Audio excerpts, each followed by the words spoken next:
Uh, yeah. Uh,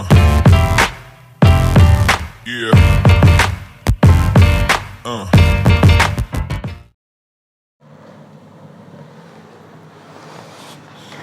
Hai teman-teman, balik lagi ke bincang bola kita ya.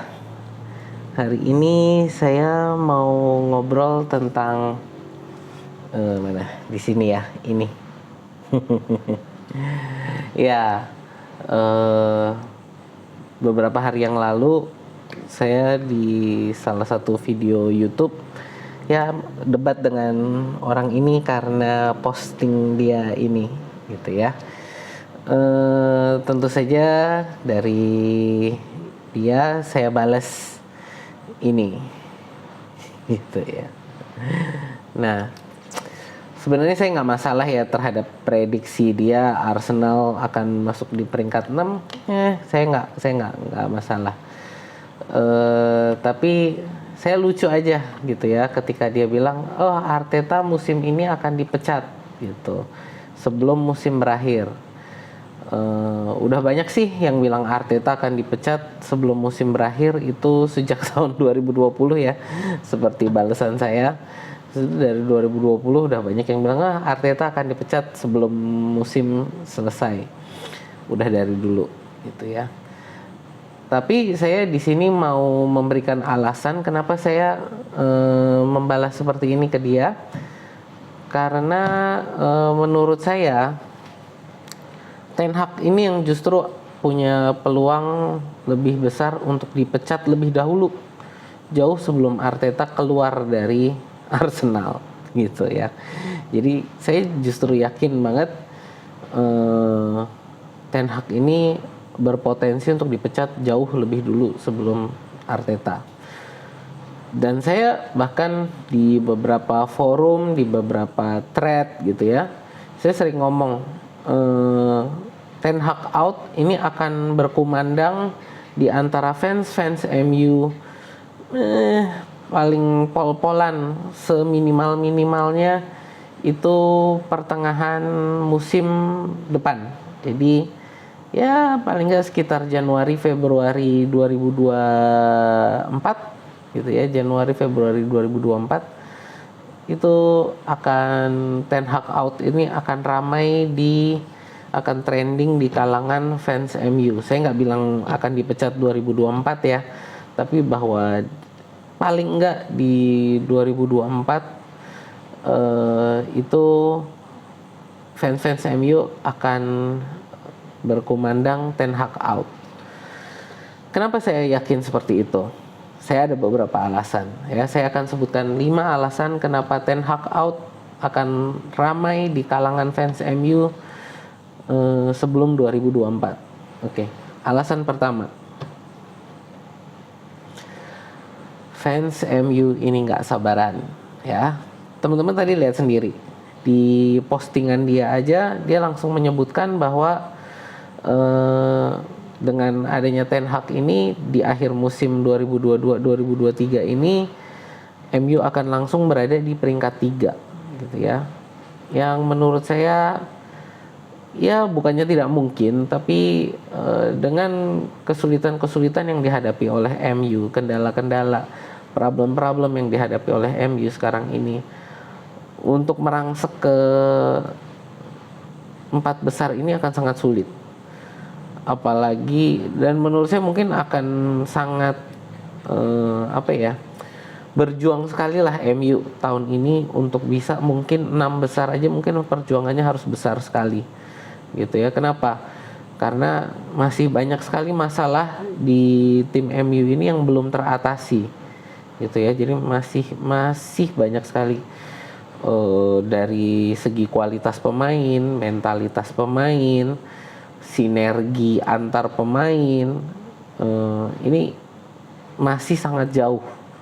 Dan dari pertandingan awal kemarin ya melawan Brighton, oke, mungkin masih pertandingan pertama, tapi kelihatan sekali itu ya, masalah-masalah antar pemain ini masih belum teratasi gitu ya. Itu di situ satu.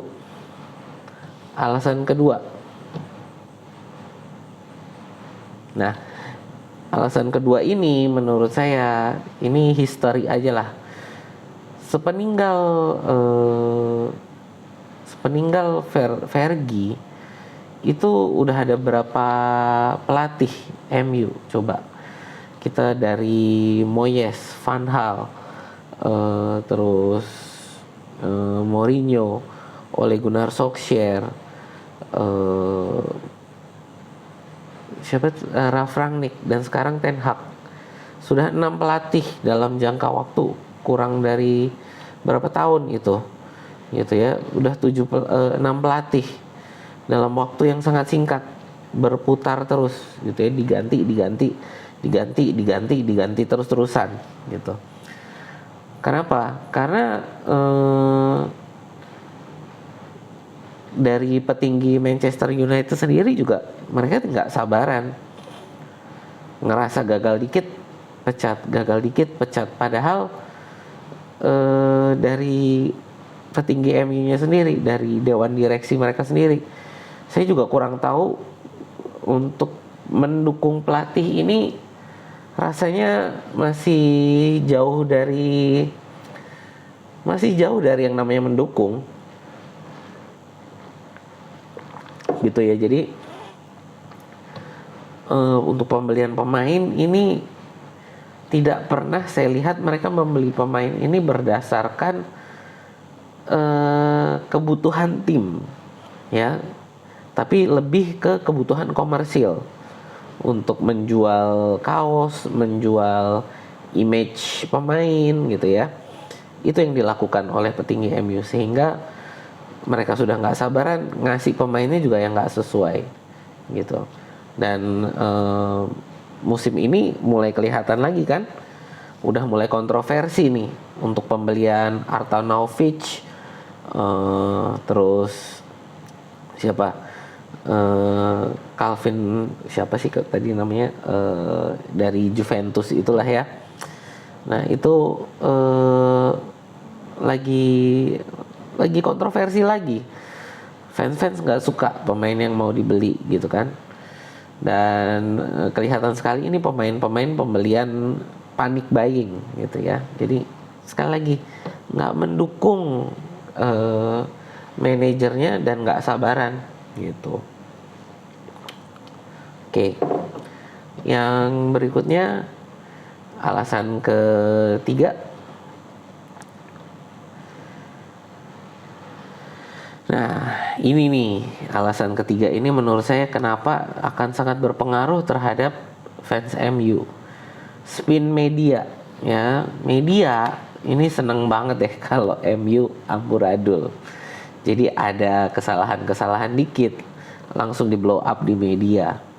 Ya, dan ini fans MU yang rata-rata juga mungkin fans ya hanya glory hunter ya. Pasti akan sangat mudah sekali terpancing, gitu kan. Belum lagi dari tadi ya, media, bukan hanya media yang resmi, media YouTube, gitu ya, channel fans ini juga akan banyak yang akan sangat nantinya akan berbalik terhadap Ten Hag kalau hasil tidak memadai, gitu. Kalau tadi orang ini bilang bahwa harapan terhadap Arteta akan menjadi sangat tinggi, harus rank 4 besar dengan pembelian sudah dilakukan. Nah ini, tadi kalian lihat sendiri, dia berharap MU udah masuk peringkat 3. Padahal pembeliannya masih nggak jelas dari MU-nya sendiri. Dan pemainnya juga yang ya kita masih belum selesai sih ya ini jendela transfer kali ini, tapi dari yang sudah masuk nih per saya rekam video ini itu masih nggak kelihatan, gitu kan, pemainnya. Dan orang ini sendiri sudah berharap MU masuk di peringkat 3. Banyak sekali fans MU yang mengira Ten Hag ini sebagai magician, gitu ya. Bukan magician malah, sebagai dukun gitu ya. Kalau sekarang yang lagi rame ya, mereka pikir Ten Hag ini dukun, datang langsung bisa 4 besar gitu ya, dengan pemain-pemain yang sudah sangat kehilangan motivasi dan tidak, ya secara fisik kelihatan banget lah pertandingan kemarin lawan Brighton gitu ya, nggak mumpuni gitu loh.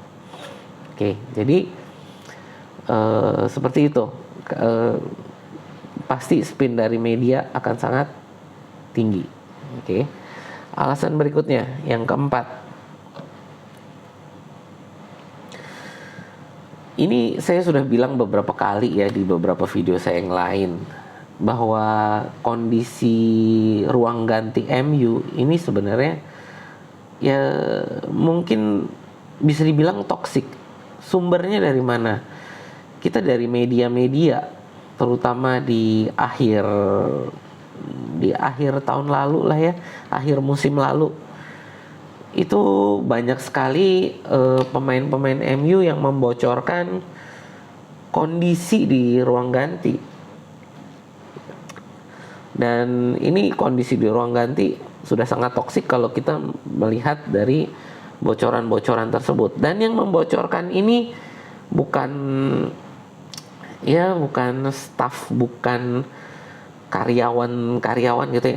Yang membocorkan ini adalah pemain-pemain MU sendiri gitu ya. Jadi pemain-pemain MU membocorkan bahwa ketidakpuasan mereka, perkelahian atau perseteruan antar pemain di ruang ganti gitu kan, adanya geng, bukan geng dalam artian geng ini ya, tapi lebih ke klik gitu ya, perkumpulan pemain yang sendiri-sendiri gitu. Jadi nggak menyatu, pemainnya punya kumpulannya masing-masing gitu loh, sehingga ini timnya sangat toksik. Dan balik lagi, saya selalu balik lagi ke pernyataan Alexis Sanchez ya. Alexis Sanchez ketika dia sudah keluar dari Manchester United, dia memberikan satu info gitu ya tentang kondisi di MU itu. Setelah dia satu kali ikut sesi latihan di MU, dia langsung cari agentnya lagi. Dia cari agentnya, tanya, gue bisa balik lagi ke Arsenal nggak? Nyesel dia untuk pindah ke MU. Kenapa? Karena kondisinya yang sangat toksik di ruang ganti MU gitu. Dan ini yang akan menjatuhkan Ten Hag, seperti kondisi ini menjatuhkan manajer-manajer lain. Ya, kita tahu Ralf Rangnick nih ya. Rangnick salah satu yang menjatuhkan dia apa? Pemain-pemain yang toksik ini. Oleh sama. Terus siapa lagi? Mungkin paling jelas ini Mourinho. Dan ini mungkin awal-awal ruang ganti MU menjadi sangat toksik ini berawal dari Mourinho gitu kan. Nah, itu alasan keempat. Dan yang terakhir, alasan kelima. Ya. Alasan kelima ini saya mau ngomong, Ten Hag ini dia bukan tipe manajer. Artinya apa? Bukan dia gini. Kalau saya lihat di sepak bola gitu ya, untuk posisi yang dilakukan oleh Ten Hag ini ya, banyak orang menyebutnya sebagai manajer gitu, tapi ada sedikit perbedaan. Untuk mereka yang menjadi manajer itu adalah orang-orang yang punya kendali penuh terhadap klub. Dalam artian dia yang melatih, dia yang scouting, dia yang rekrut. Tipe manajer ini adalah ya tipe-tipe manajer zaman dulu. Ya, zamannya Wenger, zamannya Ferguson. Nah, ini adalah tipe-tipe manajer. Artinya apa? Mereka yang lakukan semua. Tadi untuk pelatihan pemain, untuk rekrutmen, dan zaman sekarang ini udah sedikit sekali gitu yang melakukan full seperti itu gitu ya. Bahkan di Arsenal sendiri sepeninggal Unai Emery, bahkan sejak Unai Emery itu masuk ya, itu sudah bukan lagi manajer tapi head coach. Dan ini yang saya sangat lucu, ini di Manchester United ini masih mencarinya tipe manajer, padahal di sepak bola modern ini kita sudah beralih ke tipe head coach. Artinya apa? Untuk rekrutmen ini biasanya sudah diambil alih oleh orang lain, oleh director of football gitu. Jadi kayak di Arsenal gitu kan dipegang oleh Edu. Di Manchester United ini ada DOF-nya gitu ya. Arno siapa Arno gitu ya. DOF-nya Manchester United, tapi pada saat kedatangan Erik ten Hag ini dia diberikan khusus untuk dia bisa rekrutmen ini adalah dikontrol dia 100%. Dalam artian pemain yang direkrut harus disetujui oleh dia. Jadi kalau dia nggak setuju, nggak boleh pemain itu direkrut. Dan dia yang menunjuk dia mau pemain siapa aja, gitu ya. Padahal nih ya, sewaktu dia di Ajax untuk rekrutmen itu yang pegang siapa? Mark Overmars. Jadi dia ini sebenarnya nggak punya pengalaman yang bagus dalam hal rekrutmen. Dan dia diberi kendali 100% untuk rekrutmen Manchester United. Teman-teman boleh lihat daftar pemain yang dikejar oleh Manchester United, rata-rata itu ex pemain dia. Rata-rata pemain yang bekas pemainnya dia. Makanya saya bilang hal ini nanti akan menjadi bumerang buat Ten Hag. Ya, udah kelihatan bibit-bibitnya sekarang nih ya. Ten Hag out, belum muncul. Tapi bibit-bibitnya karena saya ikut banyak di forum-forum dan saya juga ngikutin channel-channel YouTube. Bukan hanya saya ngikutin channel YouTube, bukan hanya untuk Arsenal, saya ngikutin juga untuk United, untuk Liverpool, untuk Manchester City. Kenapa? Karena saya juga pengen belajar tentang membuat channel seperti ini, memberi analisis. Saya mau belajar lebih detail gitu kan. Jadi saya ngikutin semua, dan bibit-bibit itu di Manchester United sudah kelihatan. Sudah mulai ada sedikit-sedikit yang ini si Ten Hag ini ngerekrutnya gimana sih? Nah, itu ya. Jadi itulah alasan saya, 5 alasan kenapa Ten Hag out itu akan lebih dulu berkumandang sebelum Arteta keluar dari Arsenal. Dan menurut saya Arteta akan di Arsenal sangat lama. Dan kalau pendapat saya pribadi, dia akan menjadi manajer legendaris di EPL yang menantinya mungkin bisa setara dengan Arsene Wenger. Kita lihat gitu ya. Ya, sekian dari saya. Kalau ada yang mau nambahin atau mungkin gak setuju dengan pendapat saya, boleh tulis di bawah di komen menurut kalian gimana. Oke, sampai jumpa.